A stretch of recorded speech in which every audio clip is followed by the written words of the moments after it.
All Okay, right. hi. Can you How hear are me? you? Yeah. Yes. Okay, good. Because sometimes it just mutes automatically. Okay. Anyway, hi. Welcome to another episode of Zero10 Podcast. Dr. Josie is here, of course. And then today we're visiting with Mikayla Reis. Mikayla is an attorney here in the Bismarck Mandan area and a friend. And so we're excited to have you here today, Mikayla. We've tried touching base before, and it's like it's tough when, we all have schedules and stuff, but so we're happy to have you here today. Um, how's your Friday? Pretty good so far. Actually, Yeah. speaking of that, I had a client meeting today that just really revived my desire and my intention for this job. God calls us to whatever we need to do, and I just had a reiteration of that this morning or this afternoon. So thank you for bearing with me and meeting a little later than we originally anticipated. No, that's awesome. Do you want to touch on that or no? Just move past it. Generally speaking, I just since I what this we'll get into our theme. So better late than never is my theme that I want to discuss today. Not only is it how I tend to, unless it's court or a client meeting, how I tend to appear to things, whether it be a party or church. I'm better late than never, right? Always. And so on the macro and the micro view. So since I was a little girl, I wanted to be a lawyer. I knew that I have curly brown hair naturally. And so I remember the O.J. Simpson trial. I think I was in second grade. And I remember seeing Marsha Clark representing the prosecution in the O.J. Simpson trial. And I thought, wow, it was televised, right? I remember it was like a little analog TV that we watched it on. And I thought, wow, that could be a cool job. Really, I liked Marsha Clark's hair, but the person I liked the most was Johnny Cochran. As we all Mhm. remember, if the glove does not fit, you must acquit, You right? must have, yeah. And so I remember since that age wanting to be a lawyer and then going through life and really thinking like, why did I want to be a lawyer? Other than I was a little bit more outspoken. I was shy at one point in my life, believe it or not. I was so shy. I didn't even want to say my own name. I remember in kindergarten, we were supposed to say our names and I didn't even want to say my own name. I've clearly outgrown that issue. Mhm. But growing up in the Midwest, where women are expected to be a little more muted, a little more reserved. I knew from a very young age I wasn't that way, right? And so being a lawyer and advocating for other people, being told I was bossy my whole life, and talked a lot, felt like, being a lawyer would be a good fit. Long story as short as I can make one. I went through my whole probably academic career with the idea and the vision of becoming an attorney. I actually volunteered for what's called our teen court program.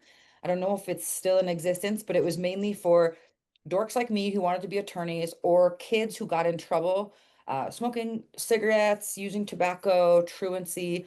Fargo's office even allowed first-time offenders of alcohol to enter that program and volunteer and serve in a capacity of a lawyer, a bailiff, I believe, and so either prosecution, defense, an attorney, and then the judges were real life lawyers. And I remember going to that, and then we would all serve as jury members too.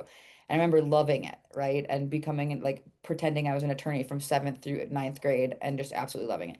So my college career was geared towards that. I graduated from University of Mary, go Marauders, early with honors with a major in social and behavioral sciences, an emphasis in pre-law, a minor in business, and a minor in political science. I didn't realize until I walked through. So I graduated in December and then walked through in May and didn't realize I graduated with honors until they said, go get your honors cords at this table. I was like, oh, that's great. Right. Well, I was raised Catholic, and one of the girls that I was an altar server with and went to cathedral with worked at the Broken Oar. And I remember her saying, because I was just kind of every job that I had had, I wanted to be a lawyer. And so it was always really academically based or office based. And I really wanted to be a bartender. And I remember the night before graduation, she said, do you want to come work at the Broken Oar? I said, yeah, absolutely. And so I told my parents, oh, and by the way, mom and dad, I know I just graduated early with honors, but I don't want to be a lawyer anymore. I want to have a fun job. I don't want to go to law school right away. Like I just want to take a break and have fun. So I took a different kind of bar exam and I bartended for I think about 2 years, right? And then after the fun kind of wore off of that, I decided, I have this pesky college degree. I should probably do something with it. It was right around the 2008 like stock market crash. And so I ended up going to work for a local insurance and investment firm for about 6 years. And I really enjoyed that work, mainly because I felt like I was helping people. And back in the Marsha Clark, second through ninth grade, right, knowing I wanted to be a lawyer, I wanted to help people, right? And So eventually I decided I need to get into a career where I can actually do something with my education and help people. And so for a while, I found reward and benefit in helping people with life insurance, solutions and different things as far as that goes. Um, that exposed me to sales. And it really was kind of neat because what I thought was just going to be a fun job, the bartending gig, ended up turning into a springboard for me to really get out of my shell, which again wasn't tough, but learning to discuss and talk with people of all walks of life, right? And I found that that pigeon-tailed really well, or dovetailed rather, into a really good career in life insurance and investments. I was licensed in just fixed products and like life insurance products for about, I think, 3 or 4 years. I can't remember exactly. But then eventually I got licensed in investments. So I took a couple hard tests, the Series 6 and 63, and then I was set to, and I took the Series 7, which is a really tough test. And I remember the failure rate was like 60% your first time, right? And so I studied, I had the privilege of sharing, my brother lived in Minneapolis at the time. I don't know what that's about. I don't, I don't know. You keep getting thumbs up, and now is that because I Oh, missed it? I don't know what I'm doing. That's exciting. It's not even in the boom. way I want it, right? Um, I remember studying for that test. It was a really hard test and I passed it. And I thought, wow, this is really cool. And I had already kind of, realized, sales is great, but I felt like the vacuum cleaner saleswoman, right? Like I felt like the things I was talking about with people were very important for their job, for their families and the livelihoods of their families, but they kind of treated me like I was a telemarketer, right? And that was okay, but it got old real quick. And so I had done the investment thing and then realized maybe I want to do something different. But really, the pivotal point of my career was when I had the privilege of working with a very high net worth client from my dad's hometown. And meeting that person and working with that person really gave me exposure to opportunities I otherwise probably wouldn't have had. Namely, I was able to work with the Advanced Planning Committee in Dallas, Texas, and they were out of the building, the company that I worked for. And so I was working with these big clients and these big cases and other business clients and stuff too. And I wasn't able to give advice, of course, because I wasn't licensed to give that advice, but I was licensed to discuss the financial products that they needed to help fund some of those concept buy sells, estate planning. And that's when I learned about the gift and estate tax, right? And I learned that people who had been working their butts off their whole lives, especially farmers, and working their whole lives paying income tax on everything they earned. um, Now, if they were worth a certain amount of money, at that time, I think it was only like around 5 million adjusted for inflation. So it was a bigger issue back when I first started in that career, that there were that they would owe upwards of 40% of what they were worth over and above that threshold of the lifetime gift and estate tax exemption. And I just thought, I remember feeling that was really unfair. I came from a family that had a background in specifically livestock sales barns. My grandparents owned the livestock sale barns in Napoleon and Jamestown. And I'm really proud to say that because I had the privilege of growing up in a more entrepreneurial minded family. And some of my best memories are with my cousins and the sales ring. And so I remember thinking, that's not fair. And I reached out to I don't know why it keeps doing thumbs up on my phone.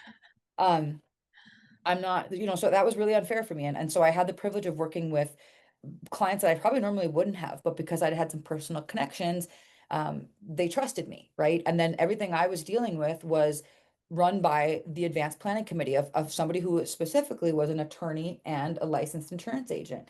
And I remember that was kind of when I started to think, hey, I always wanted to be a lawyer. I decided not to, but what am I going to do, right? Like realistically, am I going to work at this investment firm forever? And then there was a really pivotal moment was I had the privilege again of working with this high net worth client, and I won't get into the details, but there was a very major injustice that occurred. And I don't know if anybody's familiar with working for commission, but I only got paid when I sold. And so these bigger sales like literally would have reshaped my career.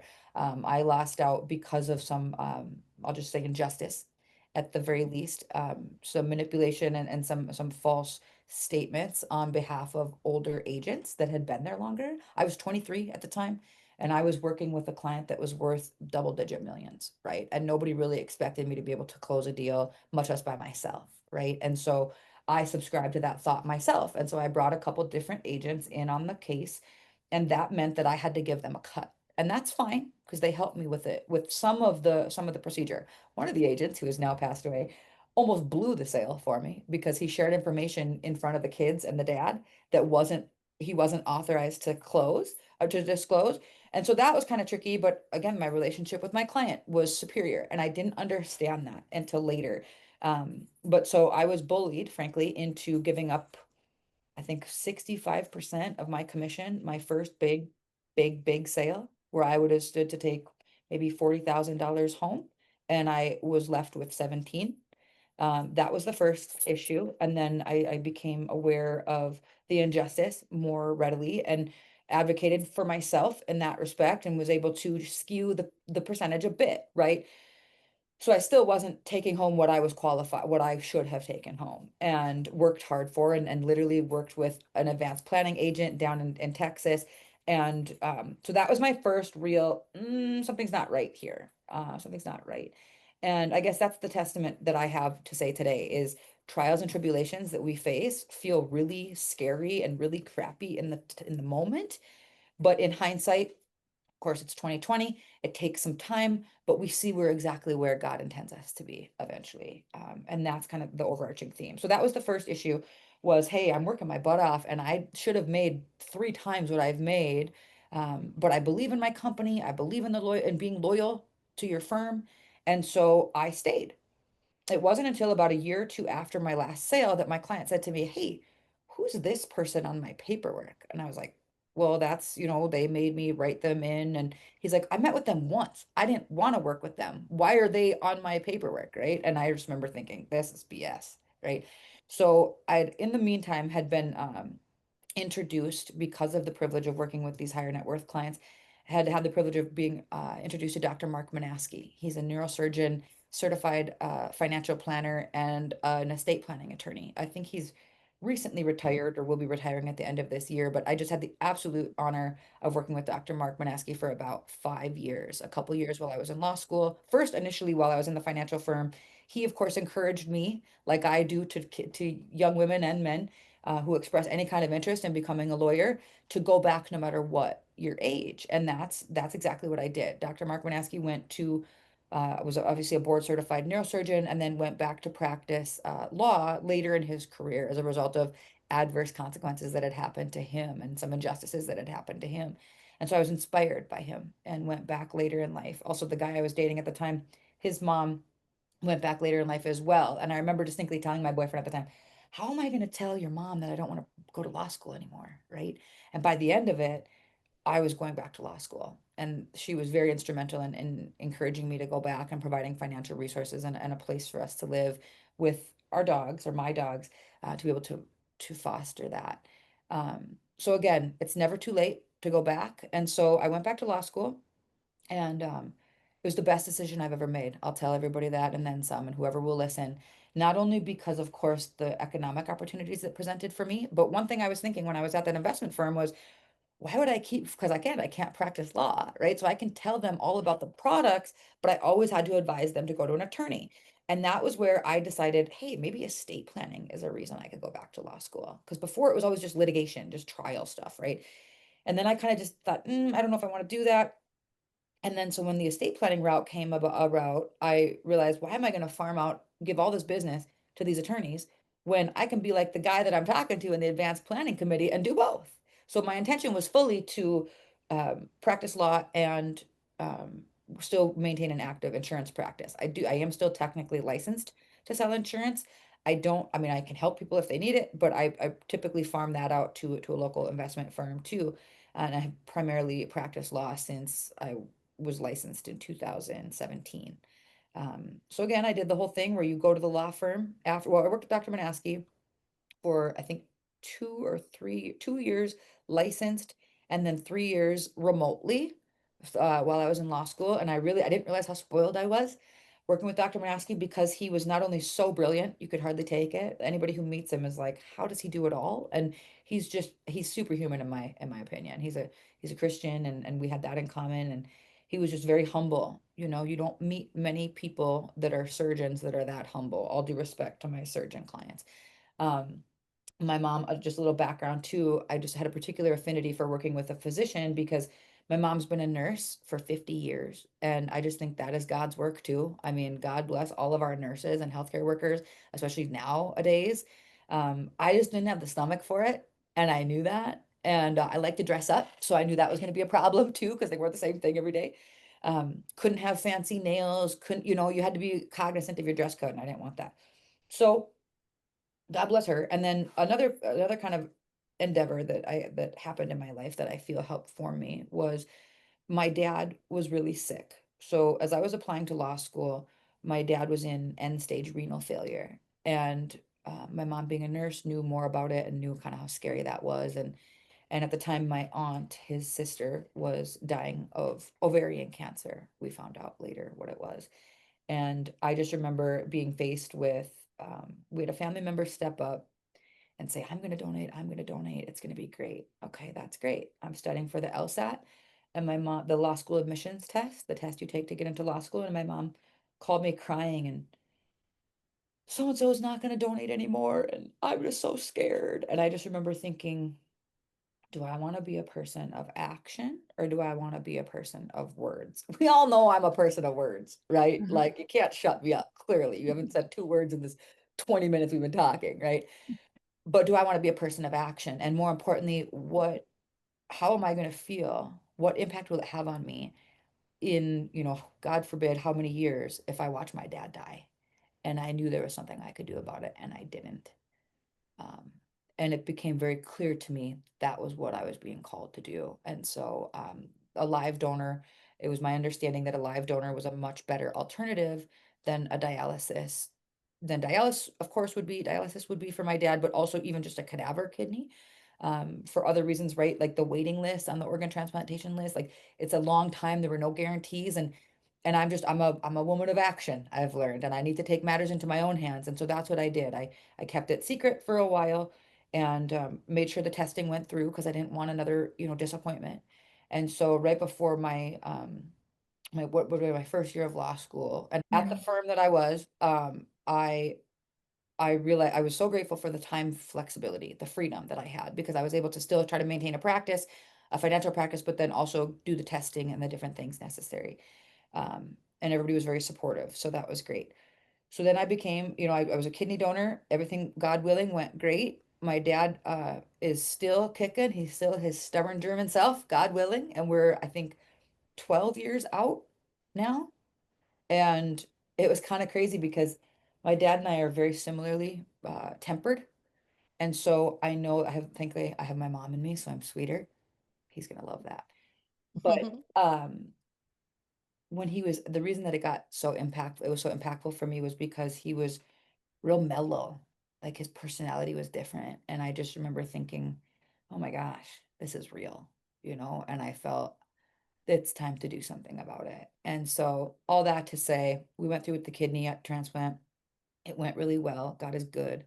And then he started getting stubborn again. And I was like, oh, okay, he's back to normal. And I'm pleased to say he's back to his stubborn self 12 years later. So God willing, we have many more years left with him.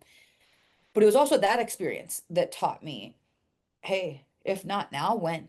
Right? Like I didn't anticipate dad. He was 58. I didn't anticipate him being sick like that. And I just thought, I always wanted to be a lawyer. What's holding me back, right? In conjunction with the idea of, kind of being screwed over. And I felt like my loyalty wasn't being recognized or appreciated. And so I thought, I'm going to do it. I'm going to go for it. And obviously, with Dr. Manaski's encouragement, and then the gentleman I was dating at the time, his mom's encouragement, who I am still friends with her to this day. She is just an amazing, amazing woman. Um, it gave me the freedom and the ability to go back to law school. And again, I'm not the typical quiet, tell me what to do. I like to be bossed around. I'm not the typical person. And so going to law school not only economically changed my standing, but it also taught me that there are other women like me, right? And like going out of my way to get out of my comfort zone, being with a group of people, men and women, who were out of their comfort zones. It was just one of the most gratifying experiences I've ever had. And I just would encourage anybody, whatever that practice is, whatever that curriculum is, if you're thinking, hey, I have kids, I don't want to do it, wait till they're a little older, right? Like if you're, I'm scared. what's scarier, staying where you are or taking that risk and encouraging yourself to go. I'll just forever be a proponent of that. So law school was great. I moved back to Bismarck. I didn't mind Grand Forks as much as I thought I would, so I just want to say that out loud. But came back from Grand Forks and studied for the bar exam, took that and finally passed it in the spring of 2017. I took it early and my dog was dying. And this is again, trajectory, right? Like I'm not afraid to admit I failed the bar exam the first time I took it by like 7 points. You need like 260 or 270, and I missed it by 7 points.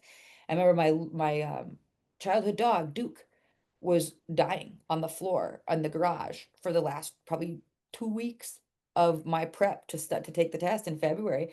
I remember studying the black letter law of the bar exam, lying on the floor with my dog as he was dying, right? And like he is just the best. He waited until the 2-day test was over and then he passed, right? Um, but getting through that adversity and feeling like a shame, feeling shame because I failed it, right? I always joke, and it's true. I said the only thing I've ever failed was a pregnancy test, and that was on purpose, right? So it was especially shameful for me to fail that test. But it was so great because the rumor mill at school had already gone around, and I was probably what you'd self-classify as what we call a gunner. So when you're in law school, your exams are based on your whole like depending on the class. Your grade in law school is based on one test at the end of the semester. But every single day up until then, every class period up until then, you're expected to read several cases, like 10 to 20 to 30 pages of really dense case material. And then your teacher quizzes you on it and they call you out. And so to avoid being called out, I would volunteer the answer, and usually the teachers left you alone. And so I'm sure people thought, oh, that's how they remembered me, right? And my grades were pretty decent. I was just shy of graduating with honors in law school. Again, I was not super happy about that, but I was just everybody's smart. When you get to law school or any kind of grad school, everybody's used to being good, you know? And so I was okay to fall in the middle or towards the top of the middle of the pack on that one because I had brilliant classmates. I will also give a shout out to UND Law. I really wanted to go in the mountains. I really wanted to go to law school in the mountains and actually first applied to Missoula, to Montana State, and I was accepted. And then that was when we realized my dad was sick, and I didn't want to pay double the tuition. It didn't make sense for the same tier law school to pay double the tuition. So I stayed, and I thought if I really want to go into the mountains, I can go to school cheap and then transfer. Well, I obviously never ended up leaving, but that's another story. So I passed the bar exam. I failed the bar exam the first time, but the rumor mill at school had already been going around. Everybody said, Mikayla failed. I was one of only a few people that took it because we graduated early and we took it right away in the fall or the winter. It's given twice a year, February and July. And so I had missed it then, but the rumor mill had already said, Mikayla failed, but her dog was dying. I was so grateful. It's like, thanks, guys. Thanks for giving me the credit on that, right? And so fast forward to I ended the relationship I was in for 6 years with that guy. And so that was another burden, right? Of trying to study when I had that, emotional stuff and the failing, and then my dad's sick this whole time. Or excuse me, he was better at this point. He was better at this point, but just the fear of what that looks like, right? And had lost my dog, blah blah blah, right? And so I remember just thinking I'm going to study not as hard, and that was what was messed up about it. Like I didn't study as hard. I studied consistently, but I didn't study as hard as I did the first time. And I think it was just a testament to my body being able to relax, my mind being able to relax, excuse me, and focusing on Barbary multiple choice questions, right? And so I did the multiple choice questions over and over and over because that was one of my weakest areas. So when you fail the bar exam, you get your exam answers back. And this is my humble brag alert because I got to redeem myself. See, my ego still needs to redeem myself for failing it that first time. And I remember going back to the lady, one of our professors at the school, who what taught a bar prep course at UND Law. And I remember getting my exam answers and saying, "Hey, can you go through with me what I did wrong so that I can make damn sure I pass it this time?" And she read them and she said, "Actually, Mikayla," she's like, "it's your multiple choice that took you down." She's like, "Your exam answers are actually exemplary. Like your writing is exemplary. Can I show this to my law school class to teach them what an example, like a model example would be?" And I said, "Absolutely, you can. Absolutely, you can show them that I did a good job, right? And that it was just a multiple choice that took me out." And so that's what I did. I focused my studies the next time on what I did wrong, and that was just answering the practice questions, the multiple choice. So I failed, or excuse me, I passed then. I took it with my class, so I technically took it on time. Again, the ego's rearing up here. I took it on time with my classmates and passed it that time. Right? So I got licensed. I was sworn in on September 22nd of 2017. Worked for Dr. Manaski. We still did, we worked for what was called MD Wealth Protector, where we did estate planning for kind of high net worth and asset and estate planning for asset protection planning with a focus, or excuse me, estate planning with a focus on asset protection for physicians, surgeons, other high net worth individuals, and basically anybody who I had as an insurance or investment client because I wanted them to be taken care of. So we did that for a couple years, licensed, and then Dr. Manaski wanted to focus more on his neurosurgery and um, he was going back and forth and was contemplating moving down south. And so we decided it was a better move for me to move on. And so I will always forever be grateful to Dr. Manaski and the wisdom that he imparted on me, the life lessons, sharing his struggles with me about, what led him to law school really helped encourage me, especially during that time between failing the bar exam and then passing it. And not to mention just his example as a professional, a Christian professional specifically. He was just so humble. And if somebody that smart could treat people that well, I thought, what's my excuse? Right.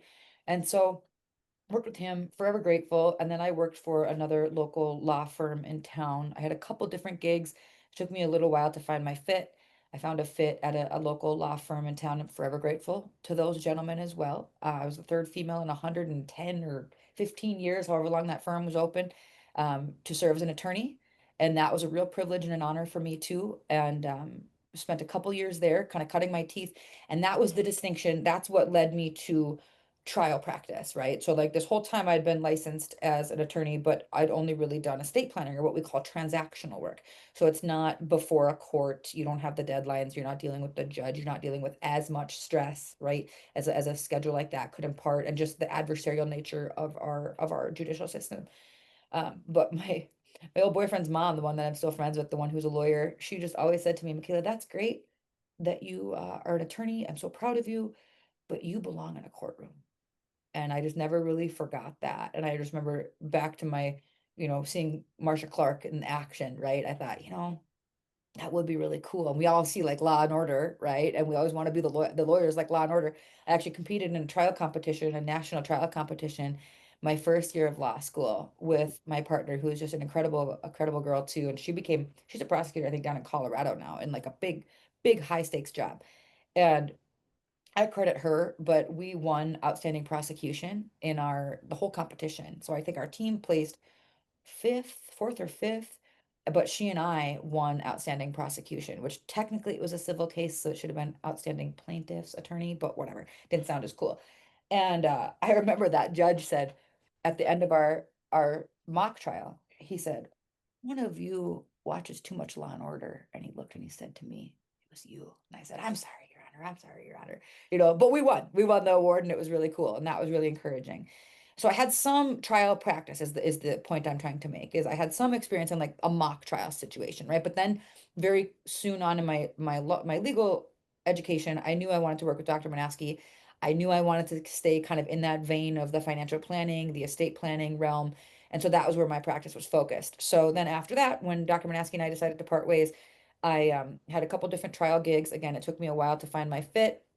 And because I'd been used to um, working on my own with the firm that I was affiliated previously, I knew that I was used to the time freedom, and the bigger risk for me was making somebody else a lot of money, right? And more importantly, being told how to run my practice, which clients I could and could not take, how I should do things, right? And whether I technically maybe agreed with the way they were doing it or not from a legal standpoint, of course, always following the law, but from a philosophical or a moral standpoint. And I just decided I wanted to take that leap on my own. And eventually I had a couple transitions there where I worked for um, another firm, and then that didn't work out. And then I came home upset from when that didn't work out. And my dad said, okay, enough now.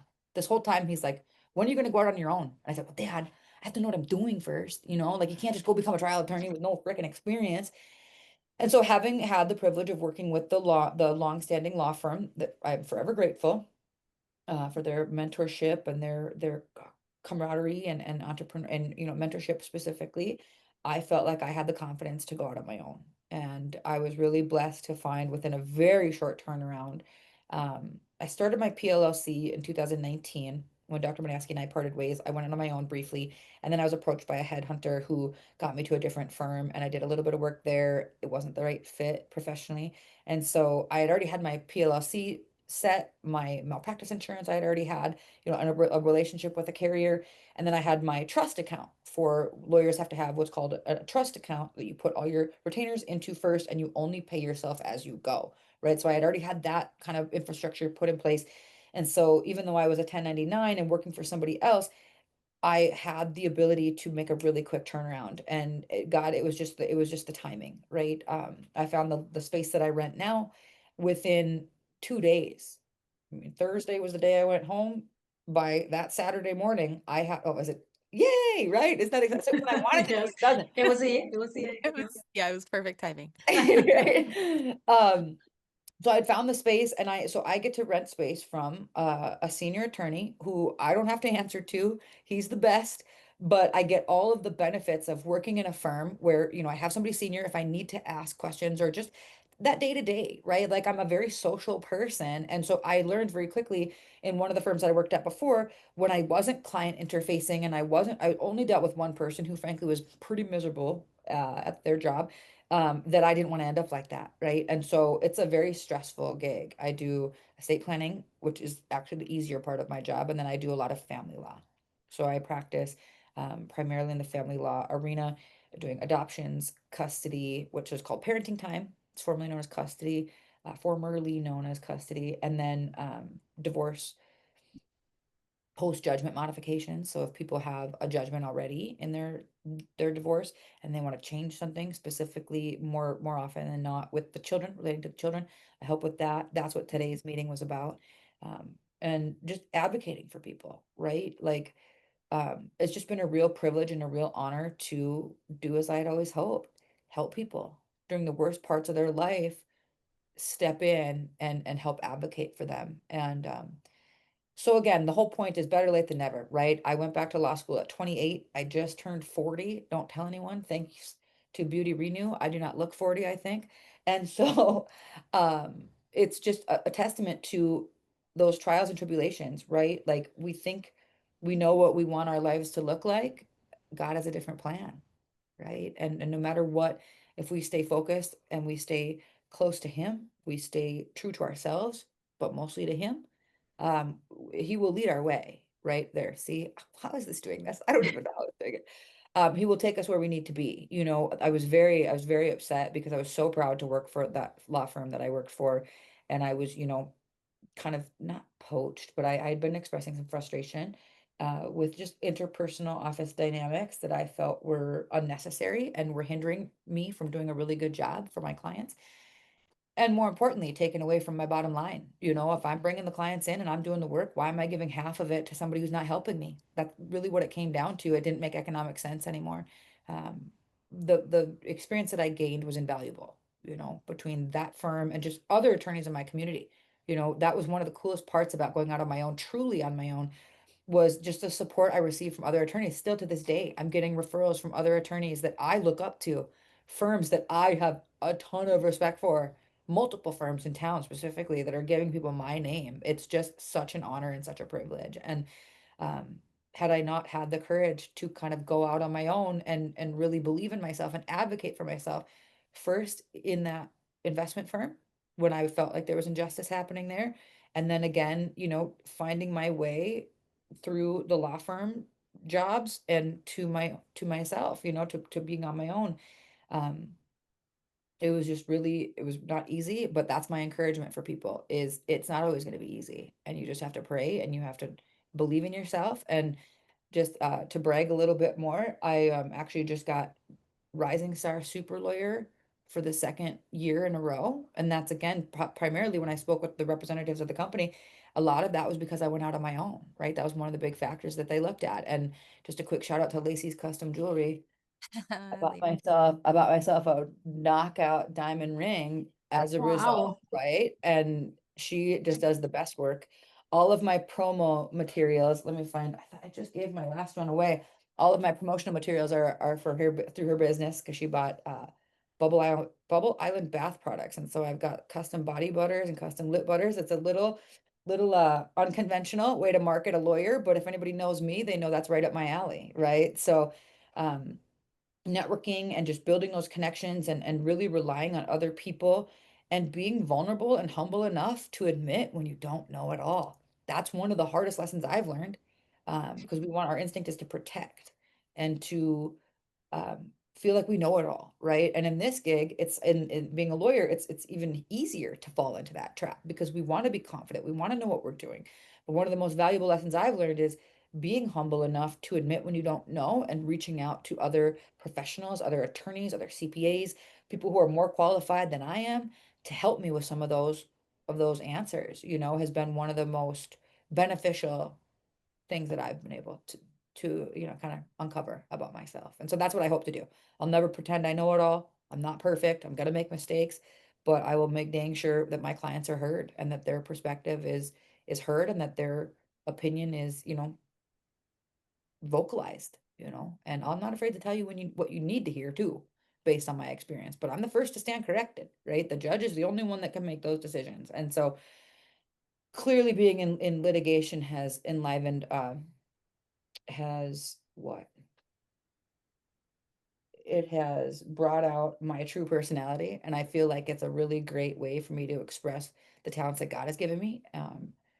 My ability to hopefully advocate for my clients and empathize with my clients and really advocate for them, but also get paid for this smart mouth.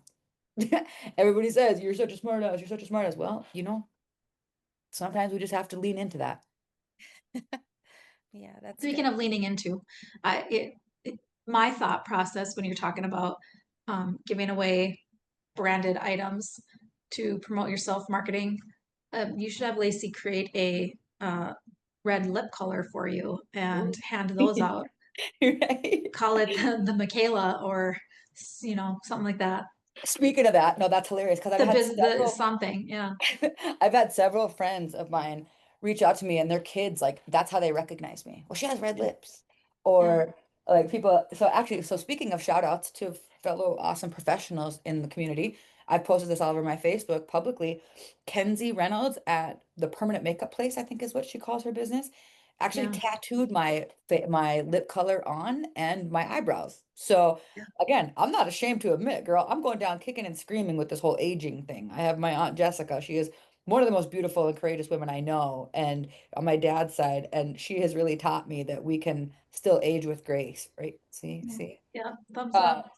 but so I got my permanent makeup done, and you can still, for anybody out there who wants to maybe get permanent makeup, but I hesitated for a while because I thought I couldn't have my signature red lip if I did, or I wanted to do a pink, if I did red.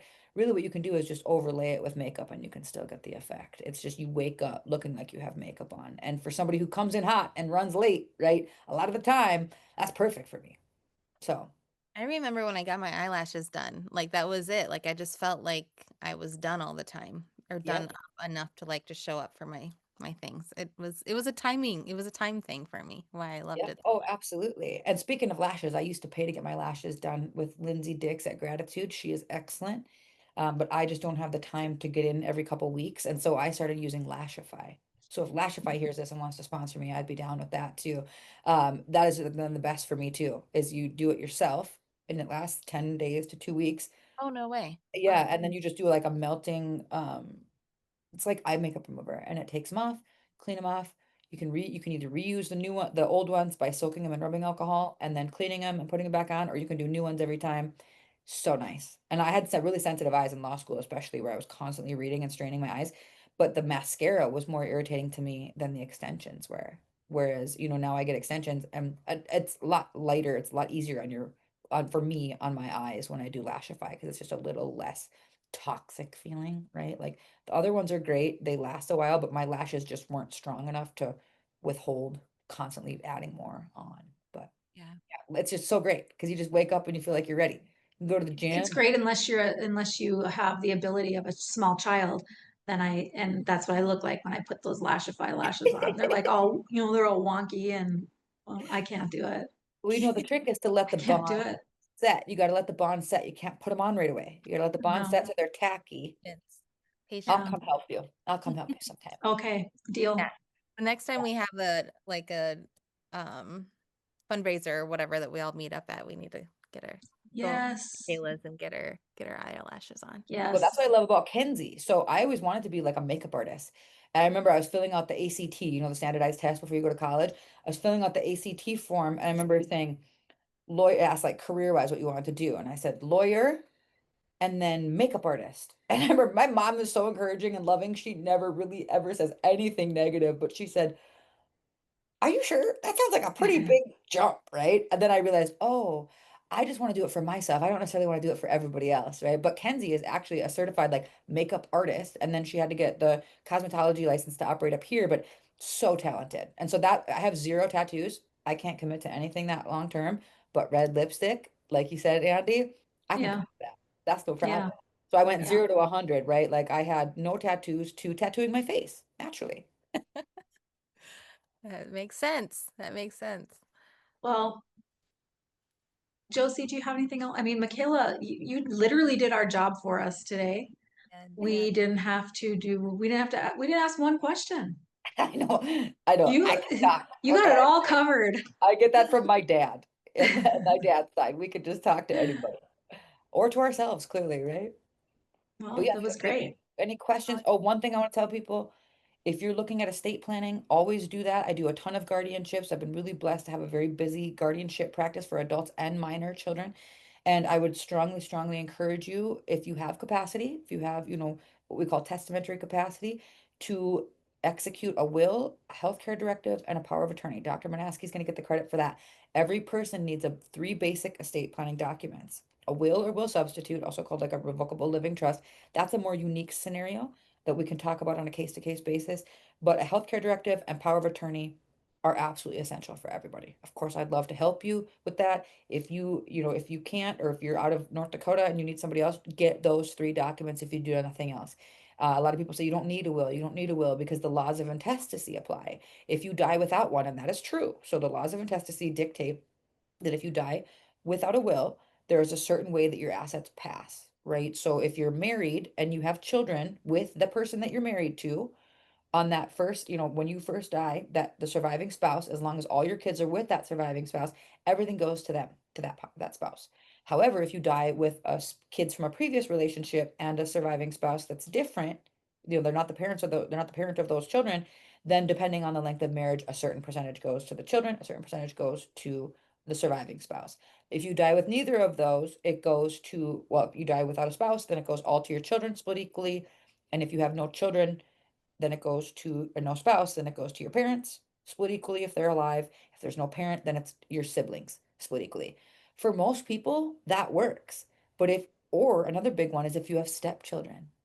If you have stepchildren that you want to leave assets to and they are not written in a will, by law, they are not going to receive. If you have a will, you can absolutely designate that. Okay.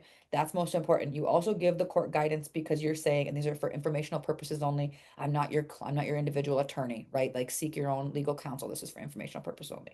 True lawyer, given the disclaimer. I'm kidding. But to make this information accessible, right? You need to know that if you want to leave assets to a stepchild, or if you have a child from whom you're estranged, you don't feel it's fair to give them anything.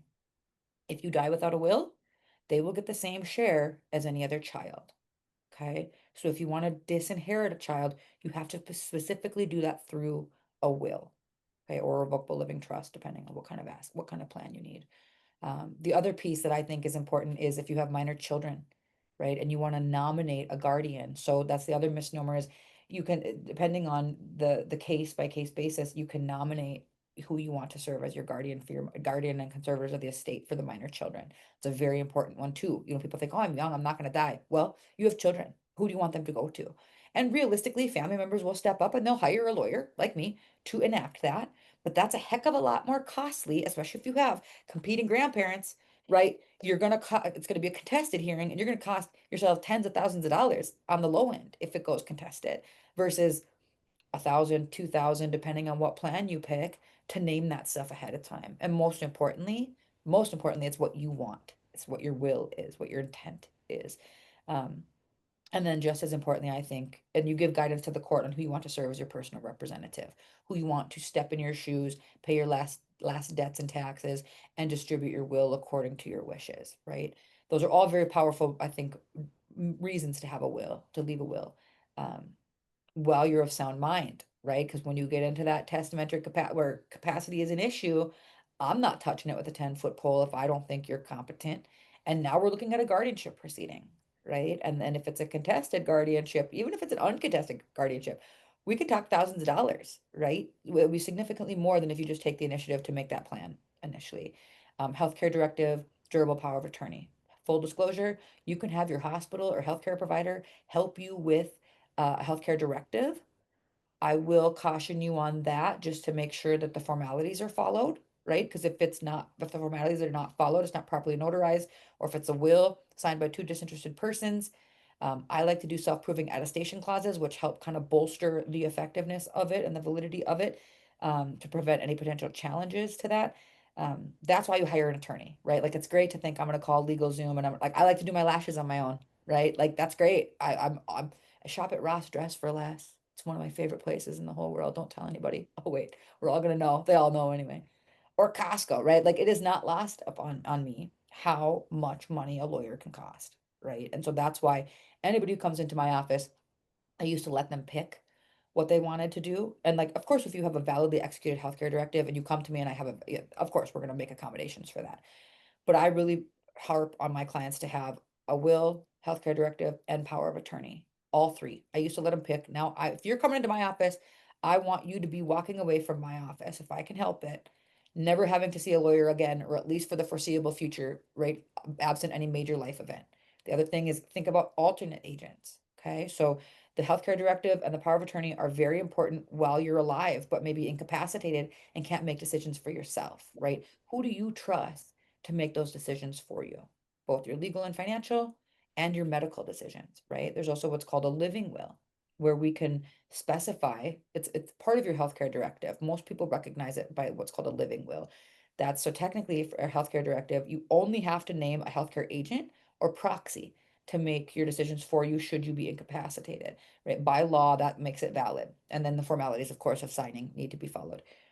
But I encourage my clients strongly to complete what's called the living will portion of it. That's if you're in an incurable, irreversible condition, two physicians certify.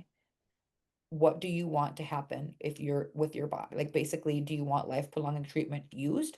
Like no matter what, you're trying to keep me alive, or do you want it withdrawn? Right? Like a lot of people who come to me have had events where they've dealt with family members who are dying, right? And it's just such a hard place to be. Like, let's make those decisions ahead of time, right? And so most people want to have it withdrawn so that they can go faster and at peace, right? So those are those decisions. And then also for cremation, I've had the privilege of working with members of Eastgate Funeral Home. They've done a beautiful job putting on seminars and speaking to our Western Dakota State Planning Council. And unless you have an agreement or a healthcare directive, you have an agreement amongst your kids or surviving spouse, there needs to be a signature to allow that funeral home to cremate that body. And those can be dealt with if you have family members with equal priority to make that decision, but conflicting views, it can just cause unnecessary stress and drama, right? So make those decisions early now while you have capacity, so your family members don't have to pay me to do a guardianship for you later, right?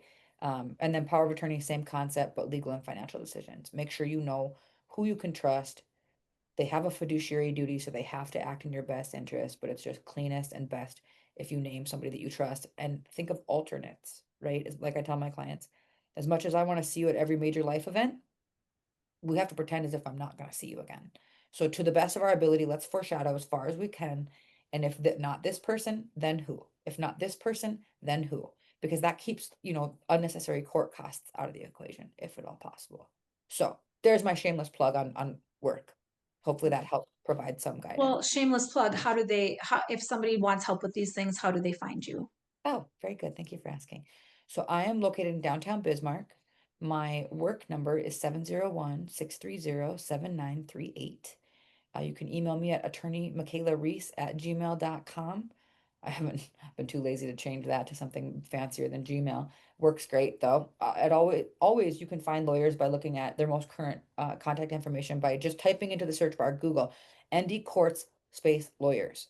And then you can search by people's last names. So if you need to find me or anybody else, we are required by the state, by the bar association, to make sure our information the licensure place to make sure our information's updated.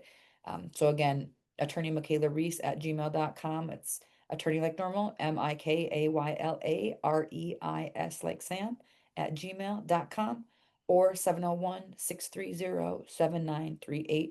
You can call or text that number. Thank you for asking. And my firm name is just my name, Mikayla Reis Law, PLLC, real original. Like it. I like that. Easy. Easy. Happy Halloween. Thank you for Yeah. joining us. Any other questions? I didn't give anybody any time to talk. Story of my life. No, I think we're good. Josie, Yeah, we're good. Good on my end. that was great. Thanks. Time. A lot of information. Yeah, great. Thank you, ladies, for Appreciate coming. it. Hope you have a wonderful weekend. Thank you so Yes, much. you too. Thanks. Thanks, Bye. Mikayla.